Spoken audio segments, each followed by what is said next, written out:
Hi, everyone. Welcome to another Consent Dojo.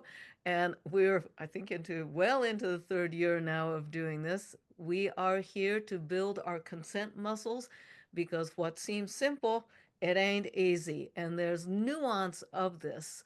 And I know in the sex positive subculture, we've been talking about consent a lot. Now, mainstream culture is talking more about it. Yay, about damn time. Consent is an everyday thing. In fact, as human beings, we are social animals, and every bit of our interaction is dependent upon agreement making. So, because it is something that impacts us in small and large ways, and if we get really good at navigating agreement making, boundary setting, and consent creating, we actually will lead better lives. But lately, it's been feeling harder than ever. And I want to introduce a dear friend and an amazing colleague, Marcia B. So, total transparency, we are buds. We are colleagues, we are buds. We've known each other for years. And we actually have now regular meetings. But get this, how we have meetings is we meet in our kayaks. Yeah. So, I was kind of feeling like all like my work meetings were around coffee and food, and then I'm like putting on the pounds and not getting the exercise and way too much caffeine or alcohol or whatever it is. And I'm like, and I miss going outside. And then I, lo and behold, discover Marcia's been kayaking. I'm like, we could just have our meeting in a in our boats.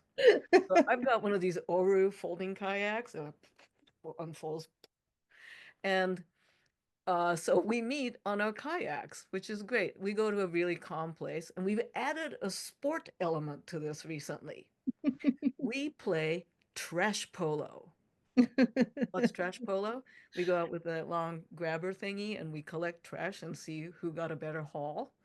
So trash polo while meeting. So may I recommend outdoor meetings with your colleagues and friends? Okay.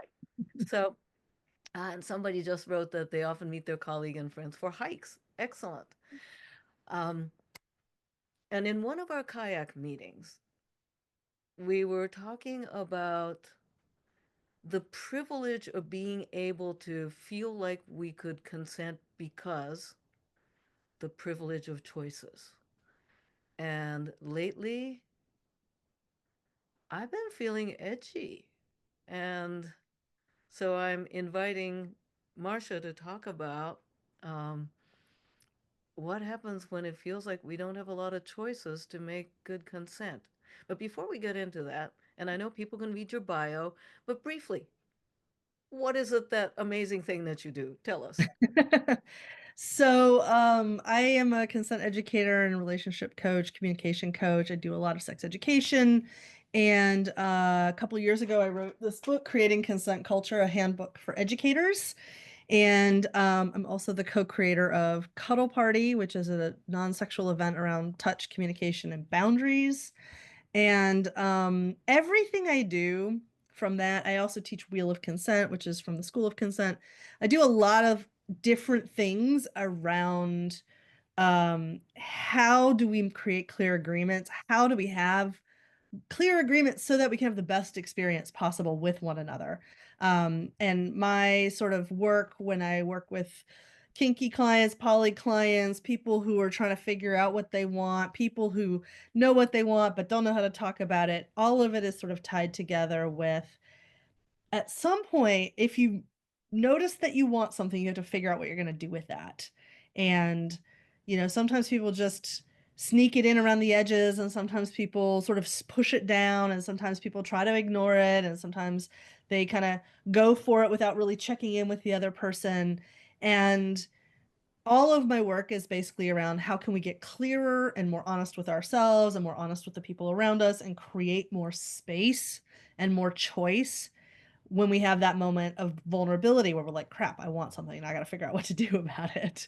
Um, so I'm really driven to support people in gaining that clarity for themselves. And most of my work is around sex and relationships. It drifts over into general life stuff fairly often, though, because these issues are, as you were saying, they aren't quite just about they're not just about, our little sex positive subculture. They really are about how do we find win excuse me, win-wins with the people in our families, in our workplaces, and our partnerships with our friends, whether it's like making an agreement about what movie we're going to go see, to how we want, like where we want to buy a house, or what kind of job we're going to do. So this stuff touches on a lot of aspects of life, and like I was saying, I'm coming from a sex education background, but it's wildly applicable kind of all over the place, and so I've basically spent my entire career nerding out about that. Uh, since I teach a lot more on, I also have a background, y'all, as like general sexuality educator, because that's how I started in the 90s. But my background, my work oftentimes concentrates on kink. And I like to think of BDSM and kink exploration as a little lab, a little sandbox, a lab to explore one's own power and agency and boundary and agreement making.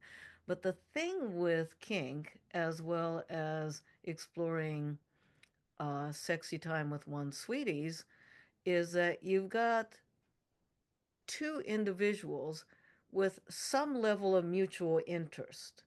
And it starts with a framework of do you want to, which in itself assumes a choice. Uh, Mhm.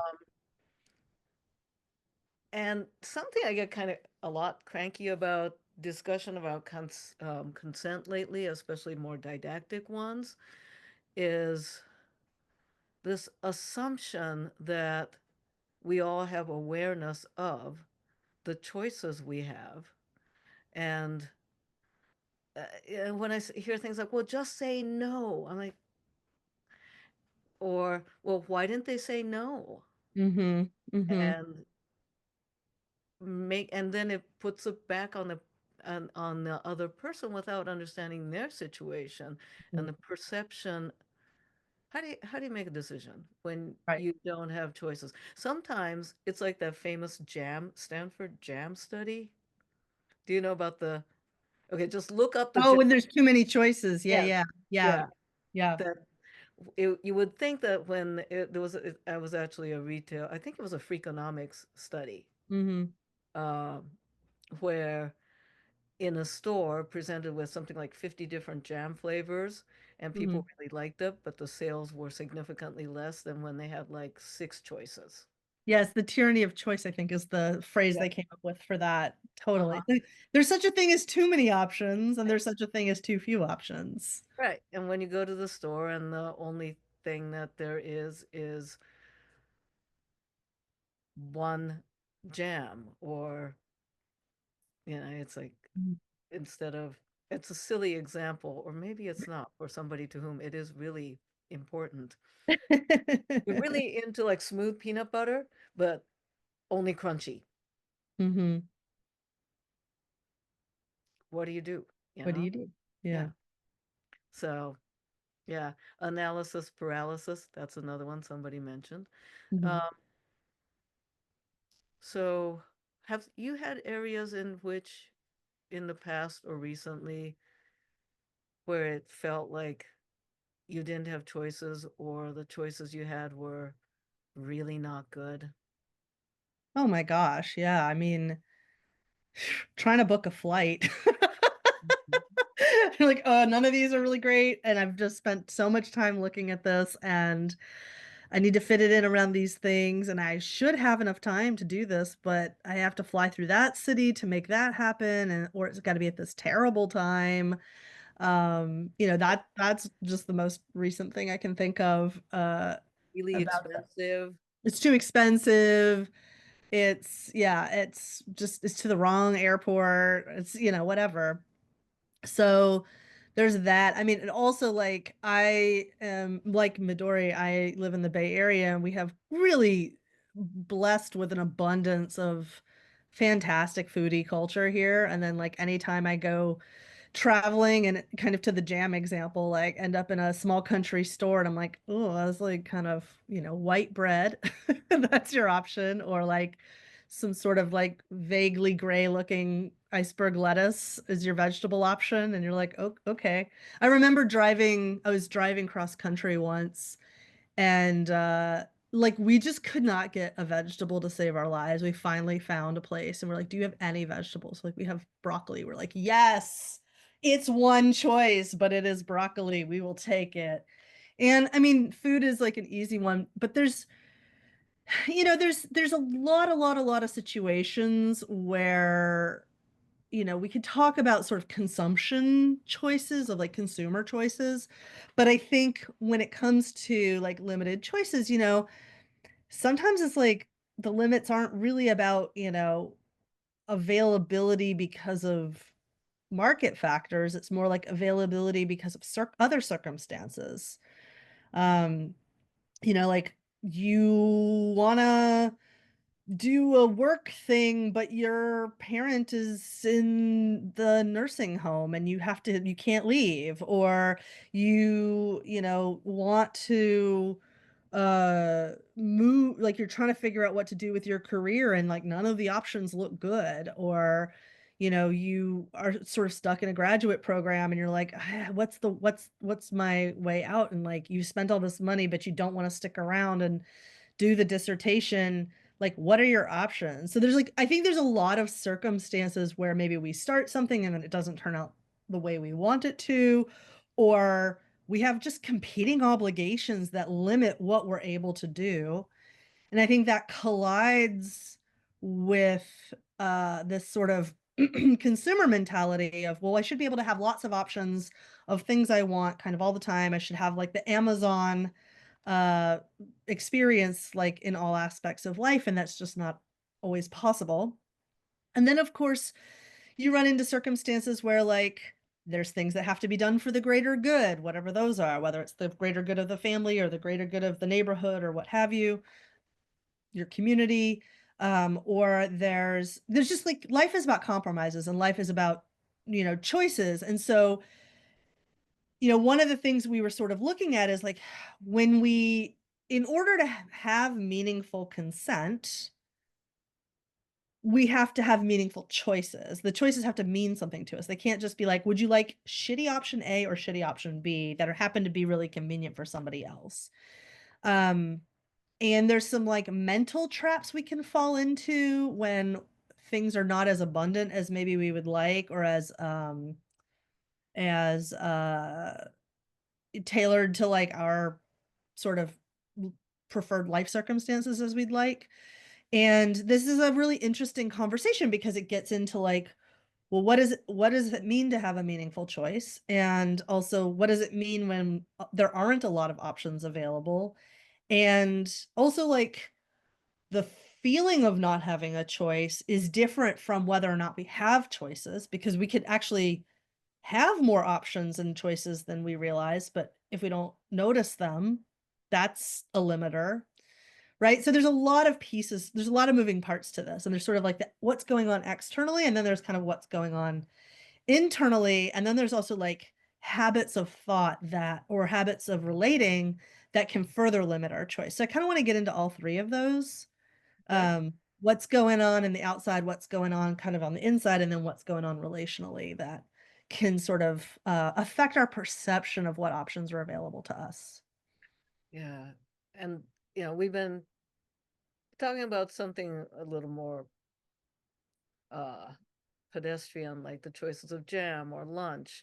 But then you get to heavier things like feeling stuck in a job that you hate when Mhm. you're when a person's the primary breadwinner, or because of the insurance system and needing to have insurance for family members and self, because how challenging that is, and what kind of, you know oh, go shopping for different insurance, just go find another job, Yeah. or if you don't like where you live, why don't you just move? Mhm. uh Anytime the word just comes up, there's usually something that follows that grates my nerve. um if you just, Mhm. right? Or, and a more heartachingly challenging lately is, well, choice. What if I'm pregnant and my choices now feel significantly less. Mhm. Mhm. And for others to say, well, just have the baby and adopt it up. And like, As if that's an easier, obvious thing for every person's body. circumstances, etc. Life.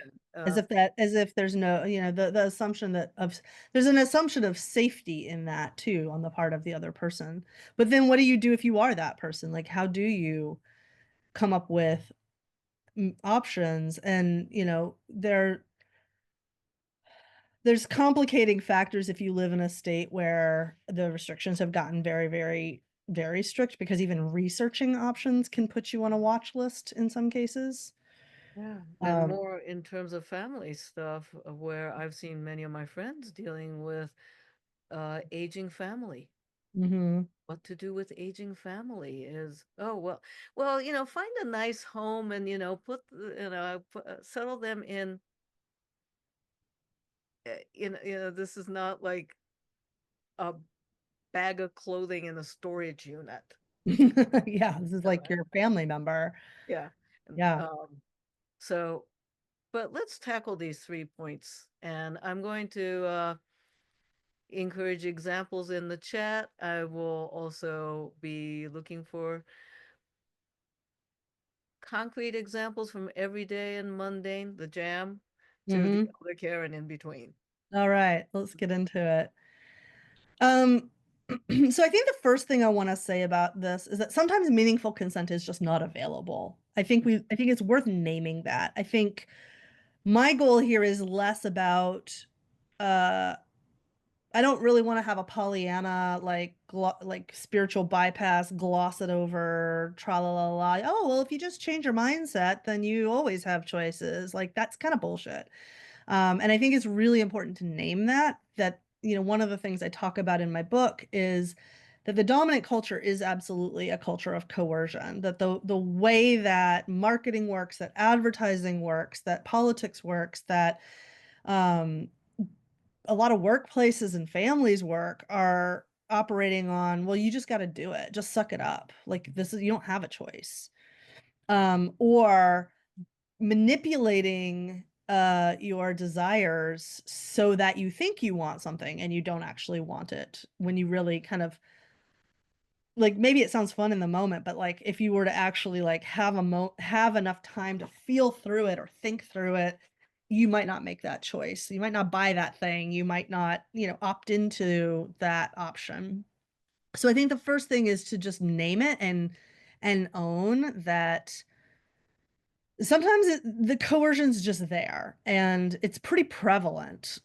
So I'm not trying to gloss that over.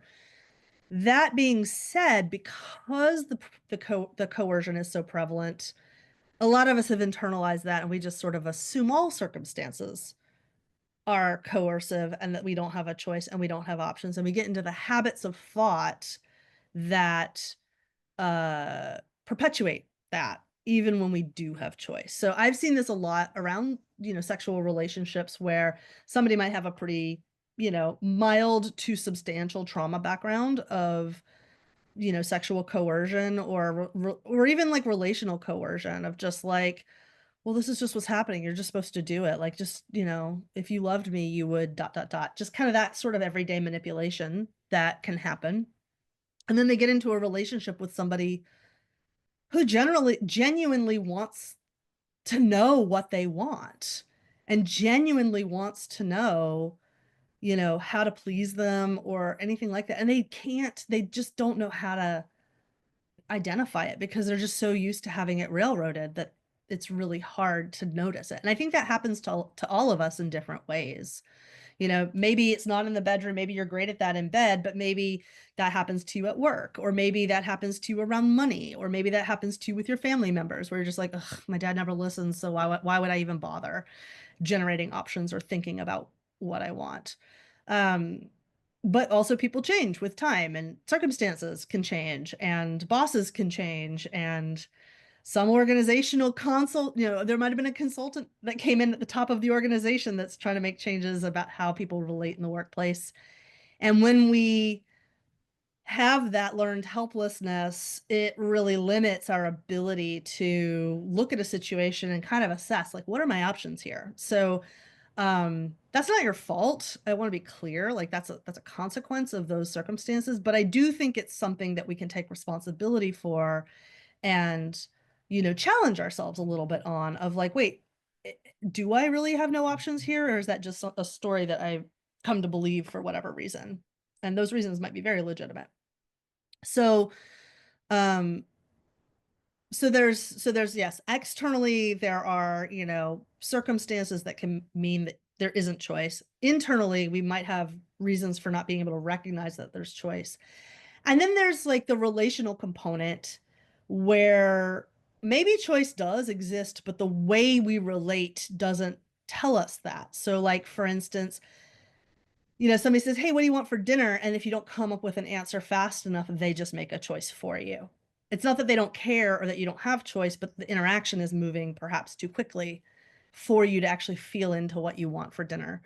Or there's just like momentum about, well, this is how we've always done this thing, so we're just gonna do it this way, and you're gonna pick up the kids, and I'm not gonna check in with you because that's how we always do it. And so that sort of momentum, speed, habit of relating, those kinds of things can really get in the way relationally, even when there are good intentions there, even when there's sort of a desire, ostensibly there's a desire to know, to create real agreements, meaningful agreements, or to like give meaningful choice to a partner. We might still miss the mark because we just have these other habits and ways of relating to one another that can kind of override that. So that's sort of high Yeah. level, but yeah. So in terms of, is this too early for me to ask for strategies? And because that was a lot of information. That was Let a me. lot of information. We can take it into examples. We can take it into Yeah. strategies. What do you want to do? Um, the internalized idea of like a false dichotomy, uh, Hmm. or self-limiting beliefs, I guess. Yeah. How do we, what are some suggestions you have for just Hmm. even recognizing that? Yeah. So one of my go-to things is if you feel like you only have two choices, generate a third and a fourth. Like just come up with what's a third and a fourth. There's a few circumstances where there are only two choices. Like you don't sort of have a kid. You either have a kid or you don't have a kid. Um, you either get married or you don't get married. Um, but I think even with the marriage example, coming up with a third option, queer people had to do that for a long, long time, and poly people have to do that. And there are a lot of ways of, okay, well, what if we have an LLC? Okay, what if we have a domestic Oh, partnership? What if we have a hand slow, fasting slow ceremony? down, slow down. Yeah, yeah. There may be a lot of people who don't know what you're talking about in terms of, okay, so before gay marriage was legal and at least now is at the time of this recording. Mhm. So can you explain that part of it Sure. So without the same-sex word? marriage has only been legal in the United States for 9.5 years as nationally. It was summer of 2015 that the Supreme Court ruled that same-sex couples could be married under federal law. Prior to that, I think various states, starting in 2003, I believe, was Massachusetts. I think they were the first state that legalized same-sex marriage. So prior to being able to get married legally, if you were in a same-sex relationship and you wanted to get married, you might have a marriage ceremony, like a wedding ceremony that was not a legal marriage. Or you might be in some states able to take advantage of a domestic partnership law that might have passed. There was like it was kind of a separate but equal situation that some states had come up with as an offering. Um some people did not really want to participate in that what they perceived as a heteronormative institution, but still wanted to mark the occasion. So they would come up with other sort of ceremonies like hand fasting, commitment ceremonies, those kinds of things. And people still do those things outside of the legal framework of marriage. So you could say you're either getting married or you're not. And like if the question is, do we participate in this legal institution of marriage, as an example, then it's kind of a yes or a no. But if what you're trying to do is mark the significance of your relationship, then actually a bunch of options now start to become available, right? So it's also part of it is in how we frame the question when we feel like we don't have options. And to add to the marriage conundrum, Mhm. along with the marking, acknowledging the social acknowledgement, there's also the legal and the bureaucratic protection. So Mhm. that's where people would well, in Japan, there is adoption, adults adopting others, Oh, right? yeah. Yeah. And it was a way in medieval Japan where you would continue the family lineage and resource management, if you will, Mhm. right? Yeah. But using that, or power of attorney or the medical, so that, and then so what you're getting to, and which we just segued a little bit to explain what the situation was and why the Yeah. solution. Somebody's asking about LLC, by the way. You should probably Oh, ask. there was a joke slash Yeah, joke. but Yeah. for Yeah. So like some people will form a limited liability corporation for property management within a group. That's I've seen poly groups do that, poly families do that. And I think your point, right? Like when we're looking at, is this thing available to me from the off the shelf option? In this case, we're talking about a legal institution that has like major social connotations. I think one of the mistakes that we can make is, well, this is the thing that's available. Either I do that or I don't. And we don't look at, what is it I'm trying to accomplish? What is it Mhm. that this thing means to me? What are the things I'm trying to opt into? And marriage is an interesting example because it's a real bucket institution. Like there's a lot of different things kind of put into that one thing. It's sort of a social marker. It's got a whole buttload of legal protections, property things, lineage for children. So there's a lot of different things um, that can be put into that one bucket.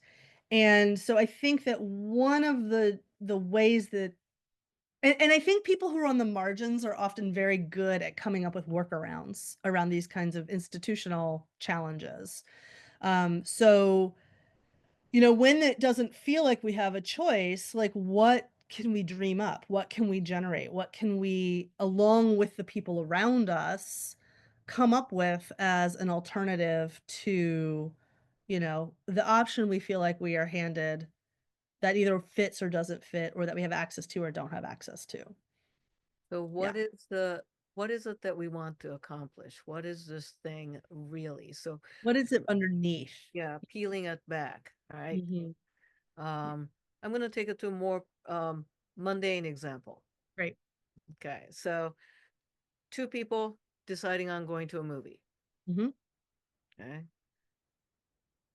what is the purpose of, let's say you and I going to a movie, Mhm. right? And what is the purpose of us going to a movie? And that's going to impact the choices. Totally. Yeah, So because if we were to say, let's say we decided we wanted to go see, I don't know what's out right now. Is Wicked still out? I don't know. Let's pretend yeah, like Wicked yeah, is. yeah, it is. I don't know playing in the theaters right now. But let's say I say, hey, Midori, do you want to go see Wicked? And you say, oh yeah, that sounds great. Let's do it. And then we get there and the tickets are sold out because we didn't buy them ahead of time. Whatever. We could be like, oh, our choice. We don't have a choice. We can't go see it. We don't have a choice. Or we could say, "Hey, like, was the point for us to see Wicked, in which case maybe we reschedule? Or was the point for us to go to any movie, in which case maybe we look at what other options are available? Or was it that we wanted to have an experience together, in which case maybe we go for a walk and get ice cream or do Mhm. something else, right?" So again, kind of getting what's the underlying thing we're trying to accomplish with the thing that we said we were going to do or the thing that we're trying to do. And I think that a lot of times we mistake our strategy for the thing that we're trying to accomplish. And we can get very hung up on the strategy. Oh, well, we were going to go see Wicked. But what were we actually trying to do underneath that? Right. And I think, okay, I can, so many examples are coming up from being attached to a disappointment. Because, Mm, and I'm going to mhm, use this Wicked example, and I'm thinking of some of my friends as well of shared adventures. If a friend that, if you were so disappointed, we planned Wicked, I suggested Wicked, it's sold out, I'm so sorry, I'm terrible, spinning, spinning, spinning, spinning. mhm, Uh, and at that point, now you're feeling crappy. I feel like I have to do emotional labor for you, or I'm going to get mhm, pissed off at you. mhm, Um, But if you were a different friend, then you're like, okay, well, I don't, let's go get boba, or yeah, right. um, something like that, or hey, let's go rent a scooter and see what's around.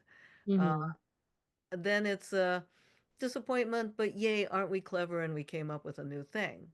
totally. Speaking of movies, I actually have a real life example of this recently. Now that I think about it, remember when I invited you to go see? Oh, yeah. Well, okay, so backstory, y'all, and this is over in my Patreon where you can read about my review of it. So this movie came out called Baby Girl that touched on sexual dynamic, a little bit of kink. I think it was more about the cheating than the kink, but it was a erotic thriller starring Nicole Kidman, and I was looking at the trailer and I just like, oh God, I have to watch this because I need to be able to address this when I'm coaching, teaching, and understand what's in popular culture.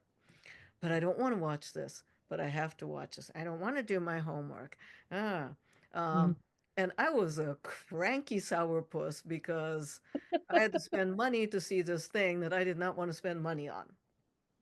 mhm, And then So I felt like I had either go spend money and do something that I didn't want to do, mhm, or not be prepared to help my population and my clients.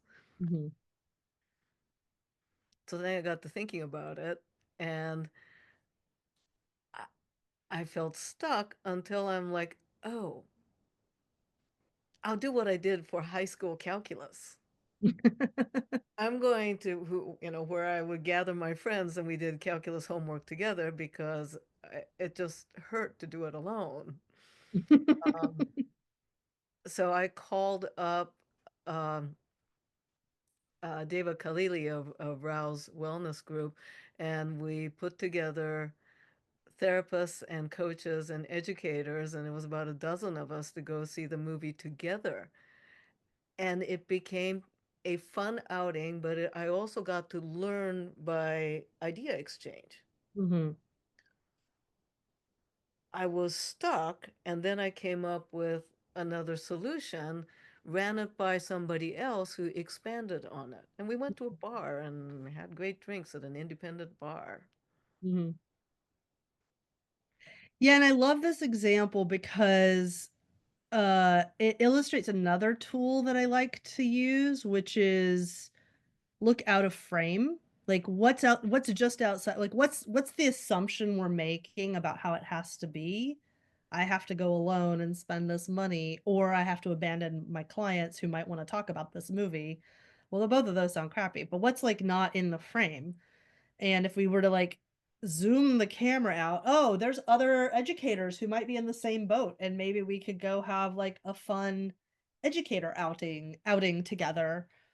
And now it's a social thing. Now it's like, oh, there's a different focus. Like if you look at a, a tree, it's like, yeah, you look at a tree in a picture and you don't see the forest for the trees because you're only looking at that one tree. It's like, oh wait, what happens if we look out of the frame that we're thinking of? What can we add in? What happens if we zoom the camera back? What You else have gets added in? you have this great exercise called the ridiculous ask. Is this the place to make a ridiculous ask of oneself? Yeah, I think that's a really good point because I think what am I doing when so the ridiculous ask game is you partner up with another person or you could do it in a group of 3 and you just sort of ask each other for more and more absurd things that you want that are just so far outside the realm perhaps of possibility, physics. I want you to come with me on a unicorn ride over the rainbow, or I want you to, bring me, a dinner with all of my favorite foods, and serve it to me while I lay on a bed made of fur or whatever the thing is. Like these are not going to happen. Um, but there's the point of that exercise is a creativity exercise. It's to get us out of our usual patterns of thinking about what's available and when it comes to wants, I'm reading a really interesting book right now called Wanting: The Power of Mimetic Desire in Everyday Life by I forget his name. Anyway, I'm reading that right now. And one of the things he talks about in that book that I very much have encountered in my work is that we can only we can only want to the limits of what we have either experienced or imagined. And if we don't let ourselves imagine things we could want, and if we don't expose ourselves to things we could want, it becomes really hard to imagine what we can want. Mhm. And I see this sort of in a little bit of a smarmy way in the coaching world of like, oh, just expose yourself to really rich people and then you'll become rich. And it's like, that's not exactly how it works. Um, but I do think that sort of reading books and being curious about other people and letting our minds wander and like thinking of just absurd things that we could like ridiculous things that uh we could want. Luke Burgess, yes, thank you, that's the author of that book. um it it does a thing where we get less trapped in the dichotomies or less trapped in the way it's been done and less trapped in um the immediate circumstances.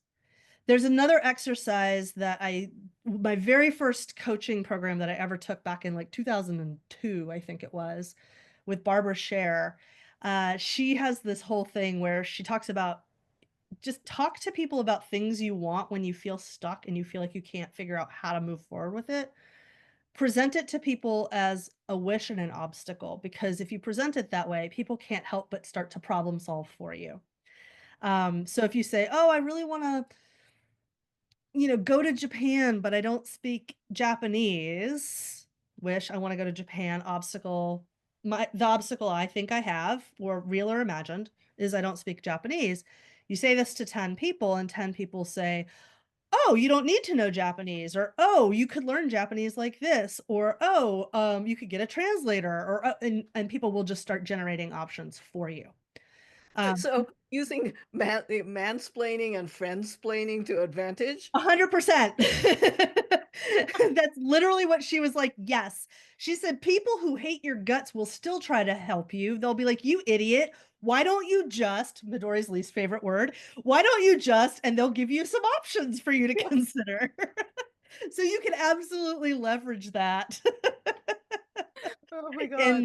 And it's really true though, because, you know, and this is true when we're trying to get out of a circumstance that's just so familiar to us, whether it's a bad relationship or a dead-end job or whatever, or we're trying to make a career change or a life change, and we can't quite imagine what's on the other side. We don't quite know what's possible over there. And so just starting with the premise that there are options, even if you don't know what they are, can start to create some meaningful choices that you can then create agreements around and be like, okay, honey, I know we said we wanted to move to, I don't know, Canada. um, and we can't figure this out, because you've got a job here. What if? And then there's like six options instead of just, do we move to Canada or do we not move to Canada? Um, and so that starts to break down some of those perceptions of limited choice. It breaks down those false Mhm. dichotomies because we get more input about what's available. Do you mind if I touch on to the political state of the world?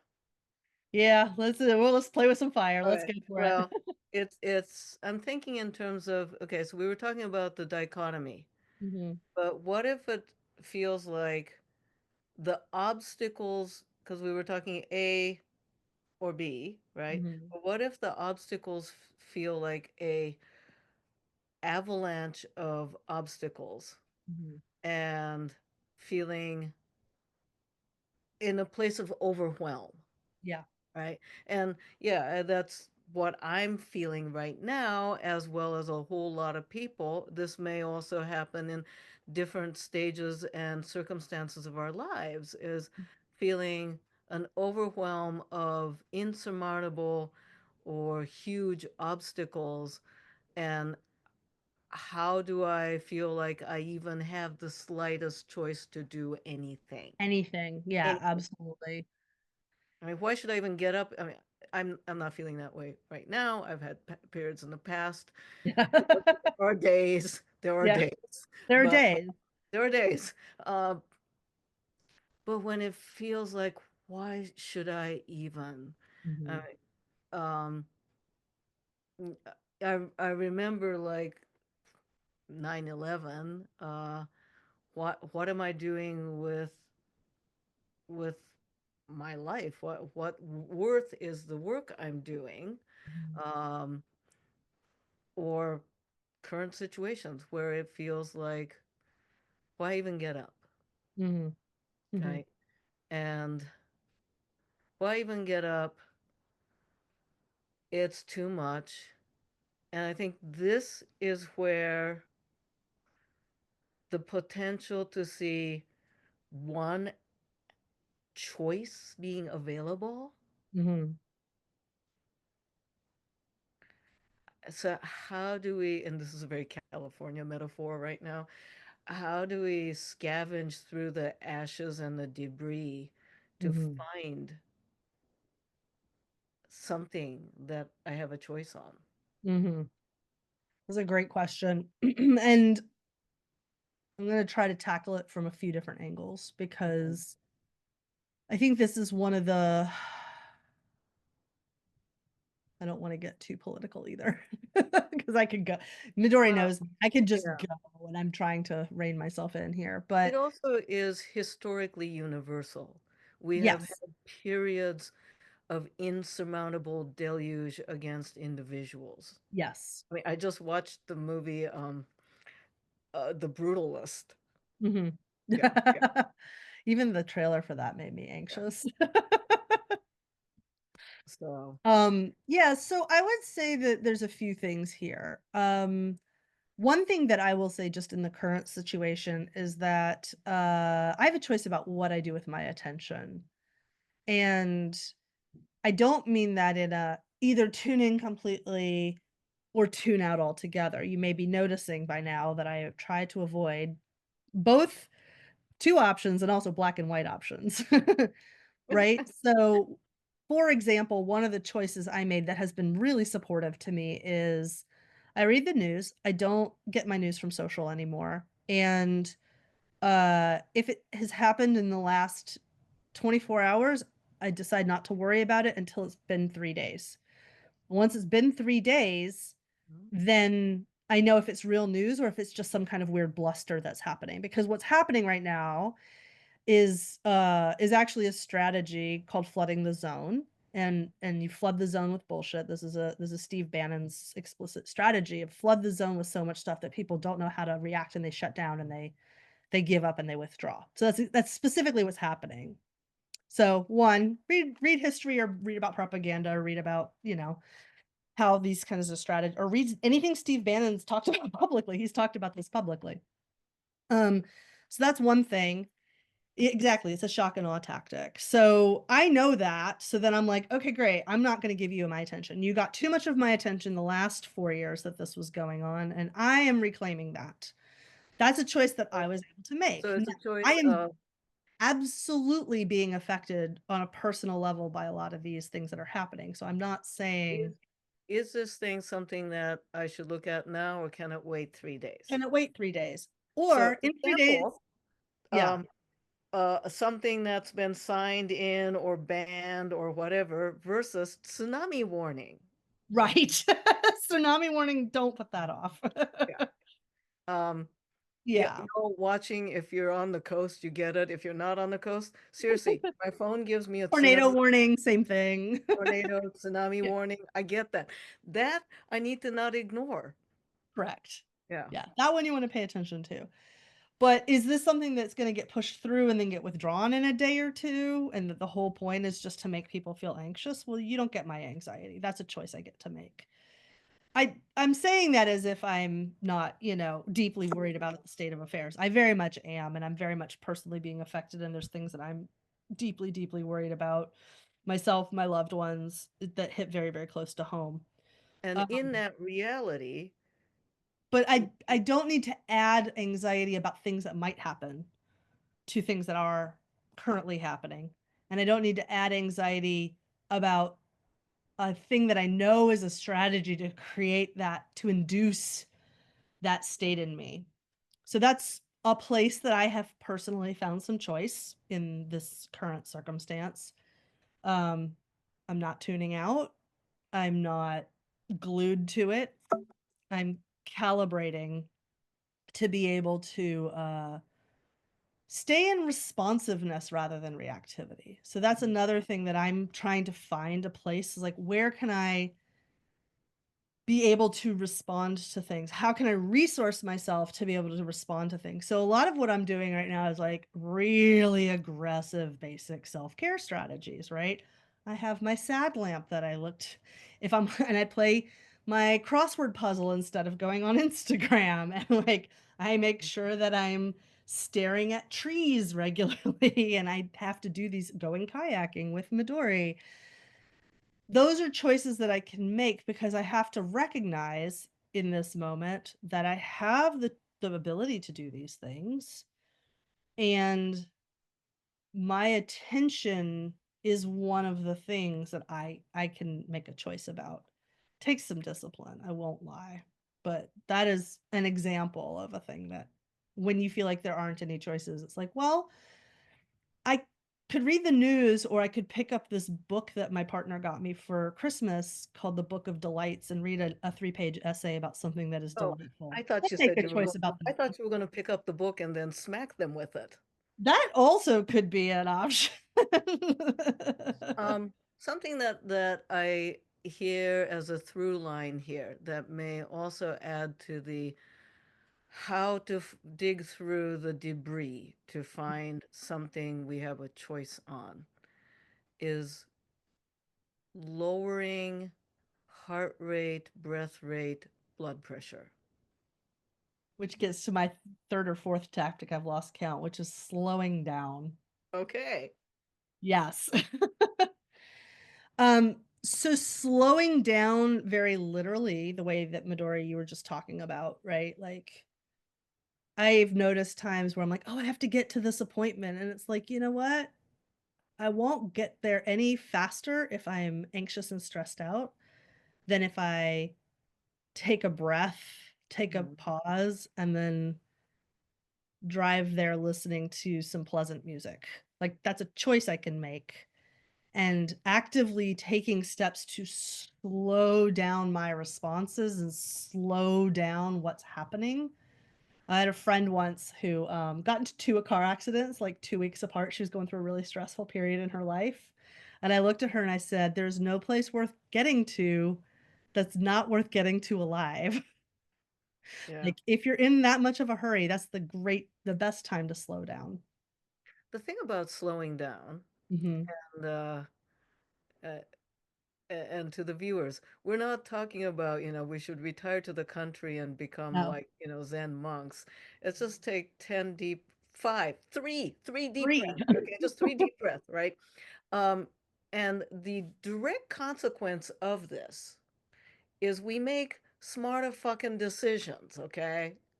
'Cause you So literally have more it oxygen doesn't going to sound your like I'm brain. back in New York. I'm like I'm back in New York suddenly. Um, Making a smarter decision, Yeah. right? Recently I was talking with a dear family member about elder care issue of elder in our family, and she was getting very worked up, figuring out that there was only like A or B choices. And yeah, she made some she was not able to make here's a really smart woman, right?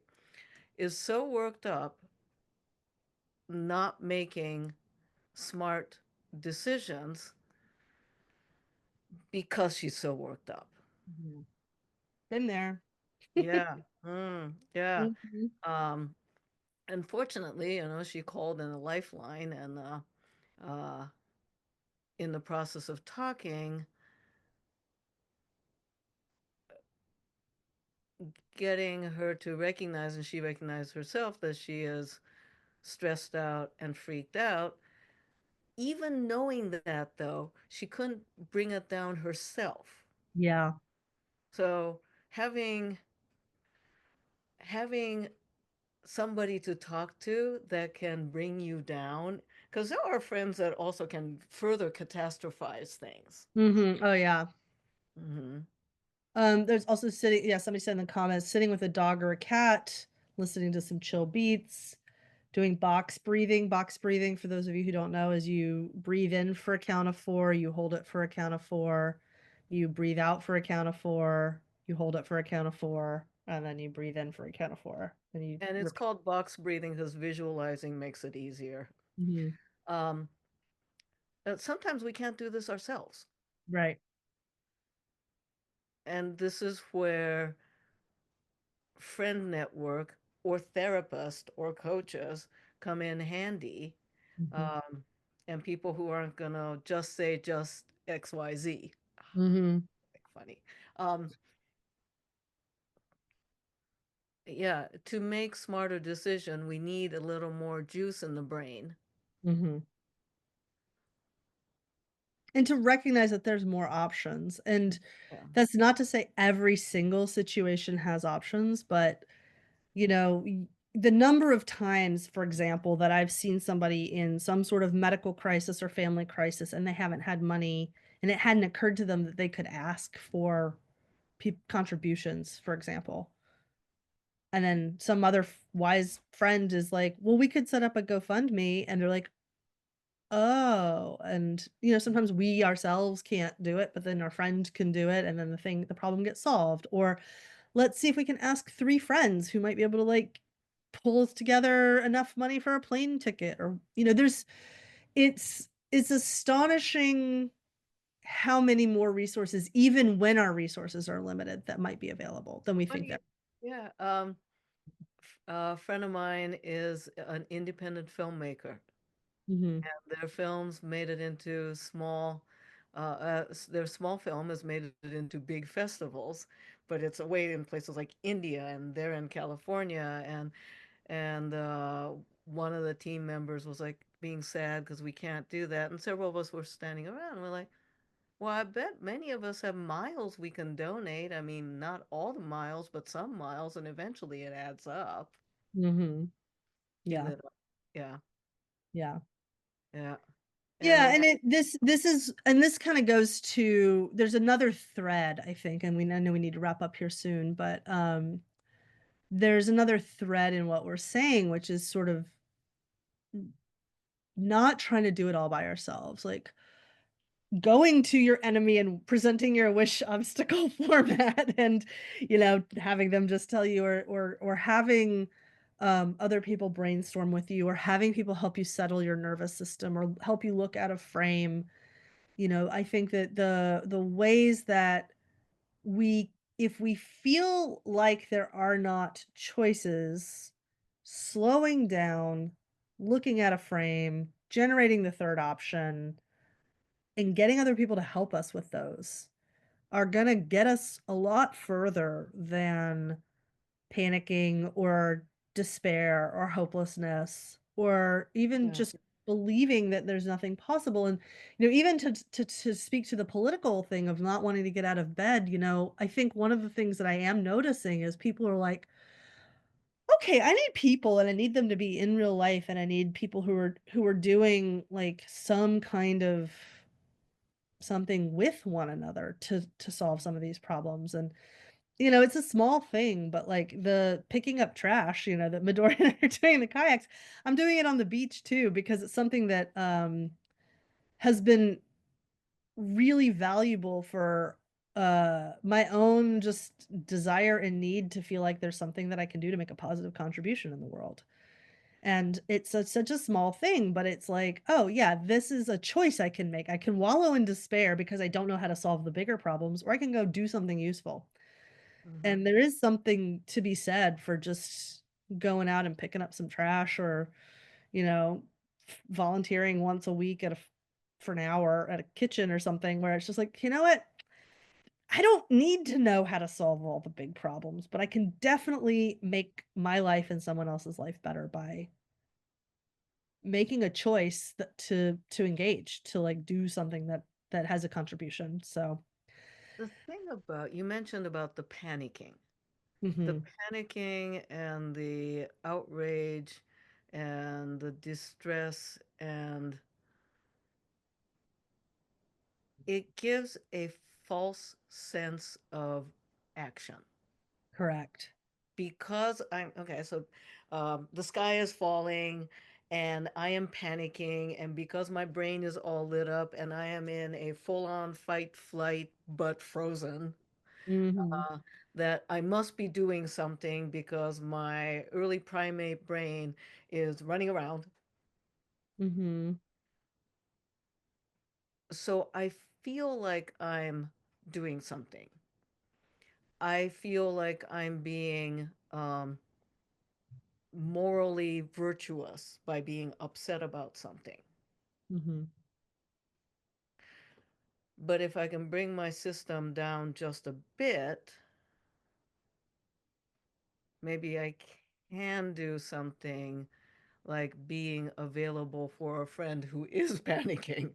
Mhm, mhm. Yeah, there's a wicked seductivity to outrage. Oh my god, it's so real, and I say that because I have fallen prey to it so much. Mhm, And in the particular example of the current political situation, it is explicitly a strategy to get us to feel that way. mhm. So, I'm like, "Ugh, okay, I see the manipulation that you're doing, and I'm opting out." It doesn't mean the consequences and the impacts aren't there, but I'm gonna go clean up the mess rather than panic about it happening. There's Yeah. something to be said for just being like, "All right, well, I guess we're on cleanup duty," literally or metaphorically. Mhm. I can't. And On recognizing the limits of what I can and can't do has also been really helpful for being able to see what options I do have. If I feel like I'm personally responsible for stopping everything bad that's happening, I'm going to feel completely helpless. If I feel like what I can do is find a group to join and that together we're all gonna work on this problem together for the next however long, great. That's something I can do actually have control over. So I would like to, I asked for a homework, right? Yeah. Homework, and assignment, a challenge, for the viewers who are here now or watching later. Some practical, uh, maybe fun, accessible, some exercise around the topic of when we don't feel like we have a choice. Yeah, so I my recommendation is think about an area in your life where you're feeling some kind of amount of stuckness or trappedness with the options that you have, and see go on a little quest, go talk to other people, go read about it, sit in your room and meditate, however this comes to you.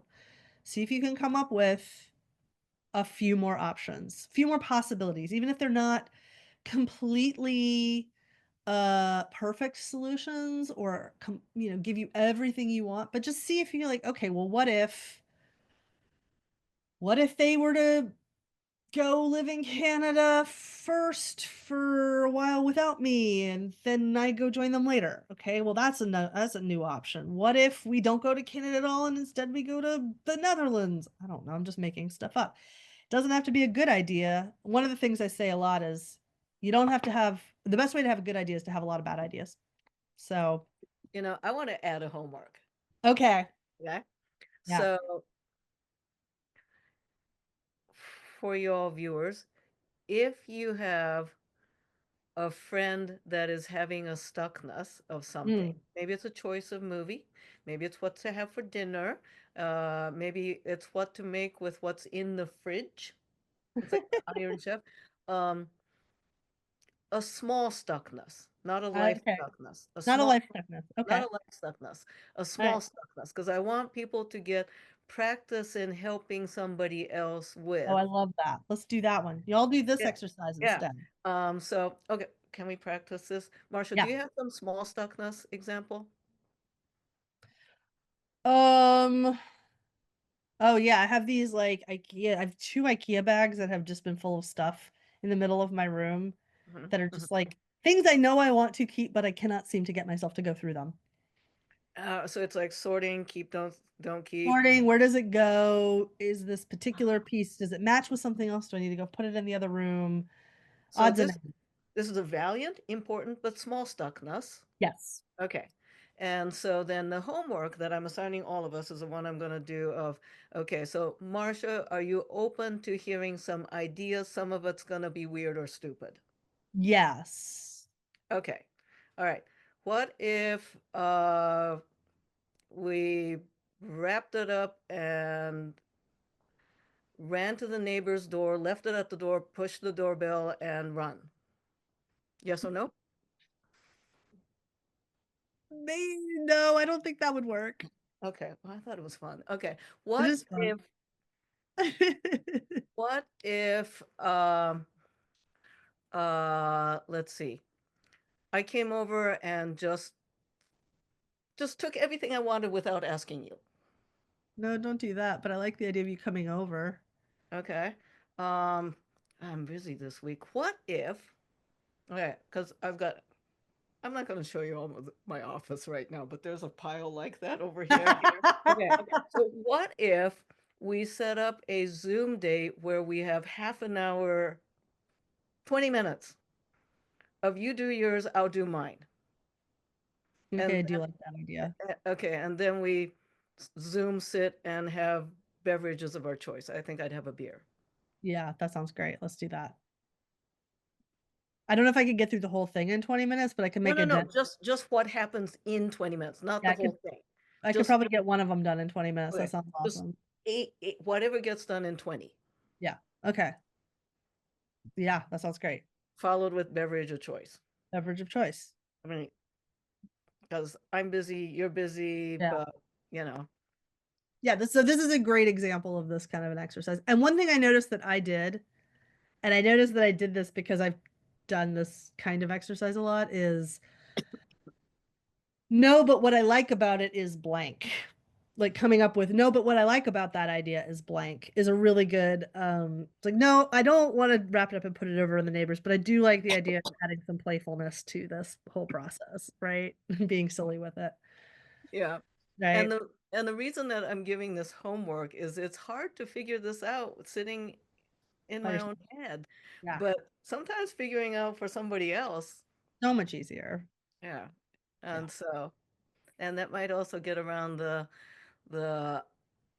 somebody in your life that's not asking for help. Yeah. Yeah.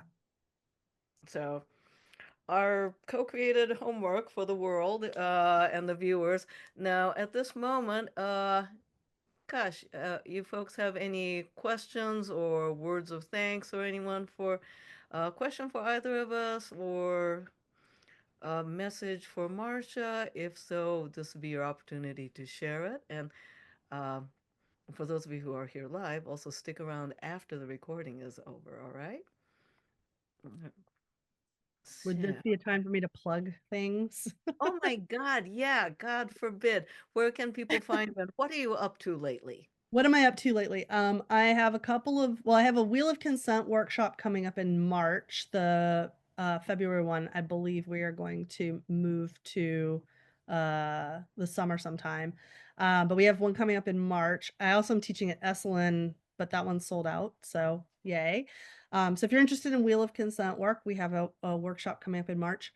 Um, there's my book. You can get that anywhere books are sold. Creating Consent Culture, a handbook for educators. And you can just find me online. I'm at askingforwhatyouwant.com. I have a cute little starter kit that has some like scripts for setting boundaries and a little ebook about consent and how to use it in real life, particularly in sexual situations. So if you just go to askingforwhatyouwant.com, you can find me there. And I'm Ask Marcia B, Marcia, on Instagram and most other places on the internet. So, Great, thank you. And folks, many of you are already on my Patreon. I hope you'll come join. I have regular office hours there. I've got Fort FM, Women's Dominance Weekend Intensive coming up, which is amazing. Um, and Marcia, there's a Fort FM dinner coming up, by the way. So, ooh. maybe have you there. Uh, and got that. And for those of you who are in San Francisco, I'm going to be in two art shows, one at the drawing room annex in the Mission, and also Nothing New, which is a queer immigrant art show at the 465 studio, also in the Mission. That opening party is the 15th of February of the year 2025, which is when we are in right now. Yeah, and somebody said, oh, no, both of those. Okay, great. On this note, I hope that you all have a fun time with the homework that we assigned.